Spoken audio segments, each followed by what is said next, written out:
So mga tol, puspusan na nga po ang pag-iinsayo ni Marlon Tapales sa Baguio City. Paghahanda niya sa malaking laban ngayong December 26 sa bansang Japan kontra kay monster na Oya Inoue. Sa paligid nga po ng Burnham Lake sa Baguio tumatakbo si Tapales. Pinakita din ni Tapales ang isinasagawa niyang pag-iinsayo para sa kanyang strength and conditioning. Talagang desidido siya.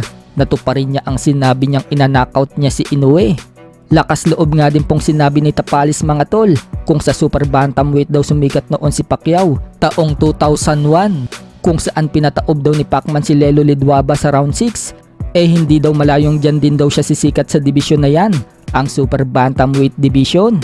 Yan po ang sinagot niya nang ma-interview siya ni Kinito Henson sa Play It Right TV tungkol kung saan sumikat na division si Pacquiao. Kaya napasabi si Kinito Henson mga tol na susundin daw ni Tapales ang footstep ni Manny Pacquiao. Bukod dyan, paliwanag din ni Tapales, pinipilit daw niyang gayahin ang footwork ni Manny Pacquiao.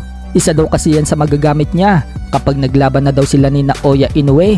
Nagbigay nga din daw ng tip ang sparring partner niya noong nasa US pa siya na si Arthur Villanueva na naka-sparring na din ni Inoue. Sinabi daw ni Villanueva kay Tapales sa mga galawan ni Inoue.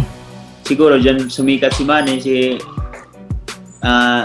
hindi malayong mangyari na dyan din ako sisikat. Yes, yan ang magandang pakinggan. Sa kabilang banda naman mga tol, napalaban nga po ang Pinoy na pambato natin sa featherweight division na si unbeaten 10-0 Leonard Sarcon sa bata ni Floyd Mayweather Jr. na si Cormel Moton sa sparring. Maladyarbonta Tank Davis din talaga ang galawan nitong si Moton, lalo na kapag nakokorner niya ang Pinoy. Hindi naman basta nagpadaig si Sarcon at kayang-kaya tanggapin ang mga suntok ni Moton. Napapost pa nga po si Sarcon sa kanyang FB at sinabing high level sparring today.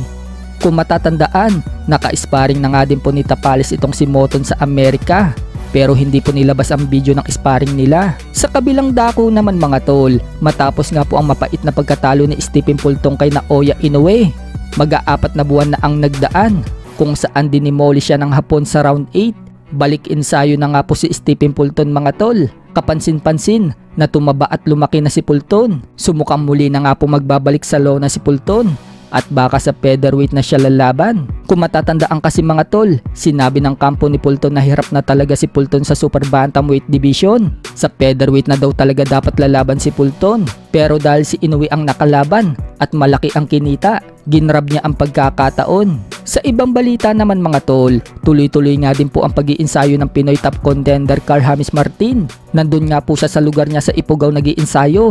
Nagpakita siya ng bilis ng suntok sa shadow boxing. Nakahanda na nga po si Martin anumang oras kapag binigyan na siya ng laban. Malapit na nga po lumipad pa Amerika si Martin at doon na siya mabibigyan ng mga malalaking laban.